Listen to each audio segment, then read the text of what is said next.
Hello and welcome to another episode of the Football Foodie. Today we recap what happened in soccer throughout Europe. We're also going to be taking a look at some scores in the EPL. We're going to be talking about that, La Liga, and some mind-scratching scores and other leagues around Europe. Some shockers. We're also going to be recapping a Canadian pastel de nata, or what they call it here, a butter tart. Whoa, slipped out of here.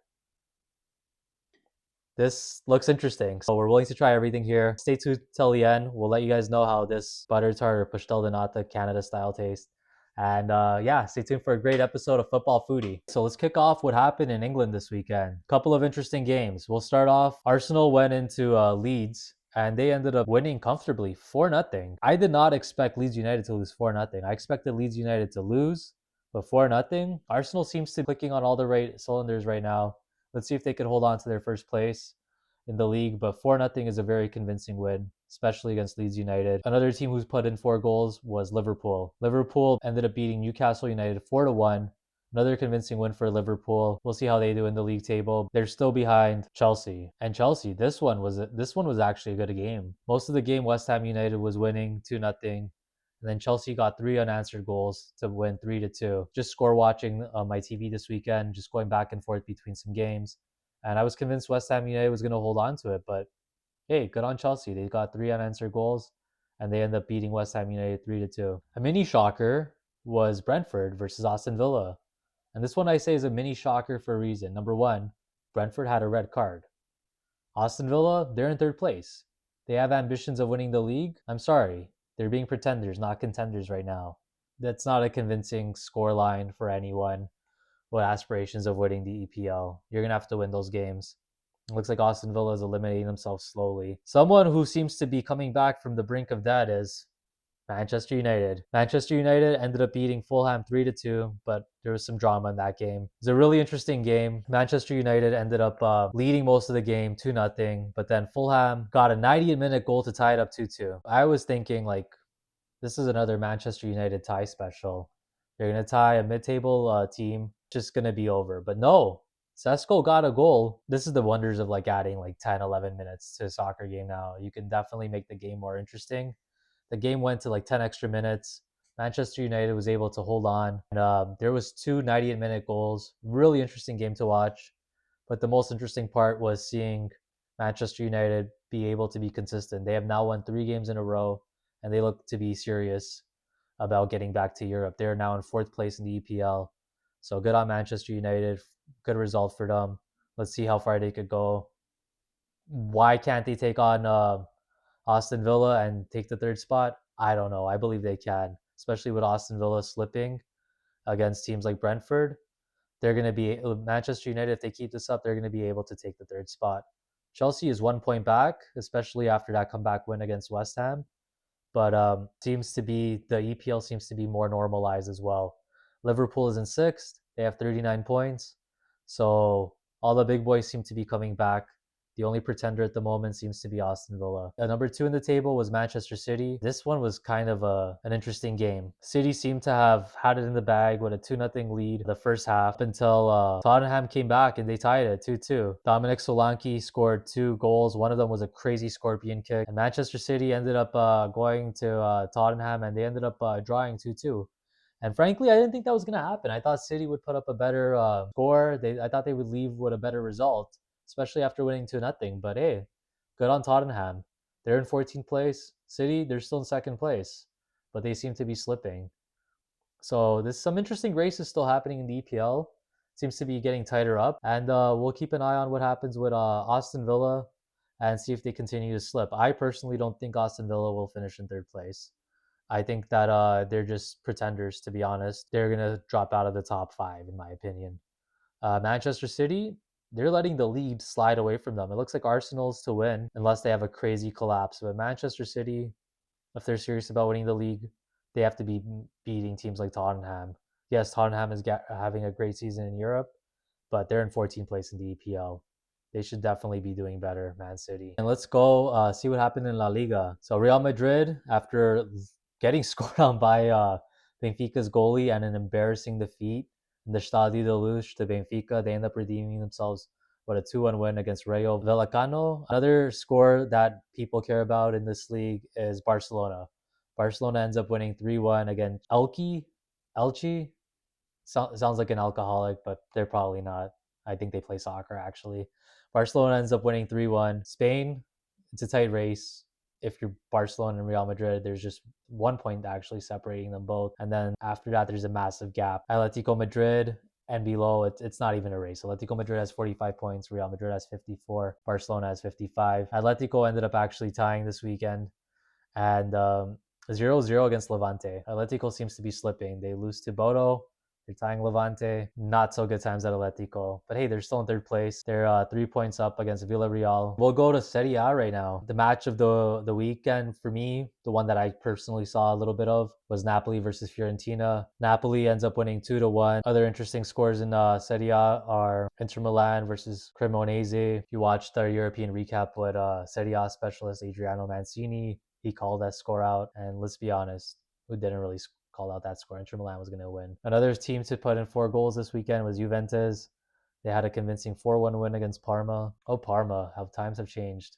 They used to be really interesting and good to watch. A shocker for me in Serie A was Roma Udinese. I was really bullish on Roma to win the Europa League.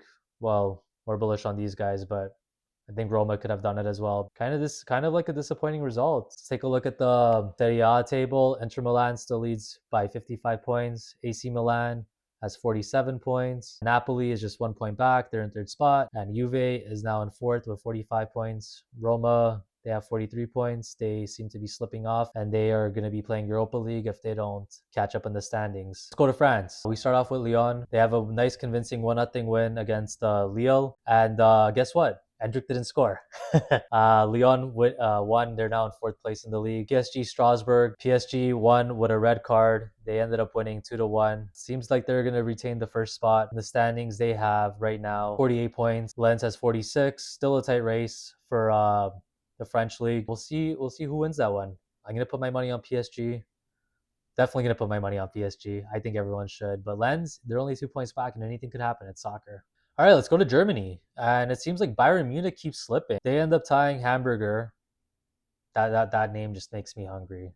Definitely should be reviewing a hamburger while talking about a hamburger in one of these episodes. They end up tying Hamburg 2-2, and kind of shocking. Bayern Munich, they were in good form, but they seem to be slipping as of late. Let's see if Vincent Kompany could right the ship for Bayern Munich. Dortmund also scored 3 goals. They end up beating a team called Heidenheim. Sounds like a delicious beer. 3-2 win for Dortmund. Taking a look at the German soccer standings, Dortmund is now only 6 points back of Bayern Munich. So the race tightens up a little bit. Seems like there might be a little bit of a race in German soccer. I would have not guessed this a couple of weeks ago. Definitely we'll keep an eye out in the German league. All right, so let's get to some stunners this weekend. Benfica was playing Tondela. And can you guess what happens? No, the goalie did not score with his head in this one. And no, Benfica did not win. Nor did they lose. They end up tying Tondela 0-0. A little bit of a letdown from a team carrying a bunch of momentum, beating 9-man Real Madrid at home. You would expect Benfica to come at least out with a win. They ended up tying it 0-0. No goals. The biggest shocker in Portuguese soccer was unfortunately these guys. Porto. They went to Lisbon. No, they did not play Sporting. They played Casa Pia, and they end up losing 2-1. Thiago Silva ends up scoring an own goal. And unfortunately, Porto, they also got a red card in this game. William Gomes with a dangerous challenge right to the head of one of their Casa Pia's players. And not the result that Farioli nor anyone else expected. And Porto, they've done something they haven't done all year. They lost in the league. But they're still in great place. They have 18 wins, 1 draw, 1 loss. They're still on top of the table. But the next time they play Sporting, which is going to be next week, next Monday, on the Porto Sporting Derby, it's going to mean a lot more. Porto has a 4-point lead over Sporting. Definitely Porto needs to win or have a tie to maintain this lead. If they win, they can have a nice cushion, and they could definitely be able to have the dominance in the league. But Sporting's been in good form. They've been playing good, so that's going to be definitely an interesting game. Might have a special guest for that one, so stay tuned. And some interesting scores and some things that happened this weekend in European soccer. What do you think is going to happen next week? We'll find out. If you have any opinions, write it down in the comments below. But now that you stayed this long throughout the video, we'll leave it to the food review part. All right, so if you fast forwarded just to see the food review, you're in the right part. If you stayed and you enjoyed the recap of what happened this weekend in soccer, You're also in the right part. So let me give you a little context on what we're reviewing today. So this is a butter tart from Anina's. Here you go. Yeah, it kind of looks like a diaper in a pastel de nata form. But I'll be honest, first time I ever had a Nina's was working on Schitt's Creek. True story, I did work on Schitt's Creek. That's for another episode. I had their original butter tarts and it was really delicious. Today, I'm trying their peanut butter and chocolate butter tart. So that's pretty interesting. I've never had it before from there. I've just had their score and their original butter tart. It was great trying the peanut butter and chocolate butter tart, better known as the one that looks like a diaper in a pastel de nata. But yeah, I'm excited to try this and let's give you an honest food review.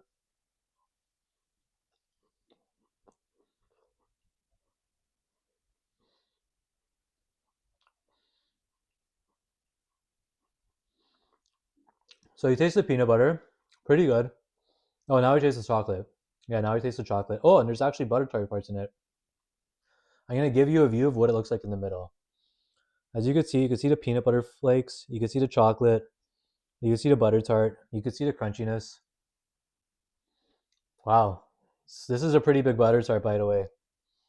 Anina's, like if you're out in the east part of the GTA and you're by Uxbridge, definitely go to Anina's. I recommend it.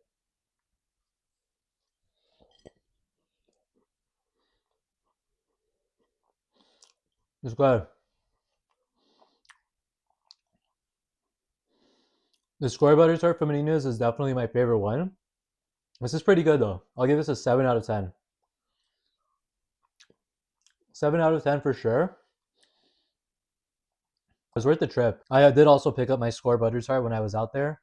I was doing some work out in the Nuxbridge, so you have to go to Anina's when you're out there. So why not? Definitely go to Anina's and get butter tarts if you're into that, or pastel de nata. This is kind of like a Canadian version of it. Definitely check it out. Recommend it. The big difference though is like a nata, like the siding of it will be like more flakier and crunchier, and it just like it just has a different unique taste. The butter tart is just, you can just tell it's like margarine, like kind of like a cake vibe if you take a look at it. It's not bad. It's just two different things. You know what I mean? You're comparing apples to oranges, but definitely a good product. I would definitely recommend it. Thank you for watching. I'm gonna enjoy the rest of this butter tart. Does not look appealing, but I swear to God, it does taste good. Stay tuned. Have a good one.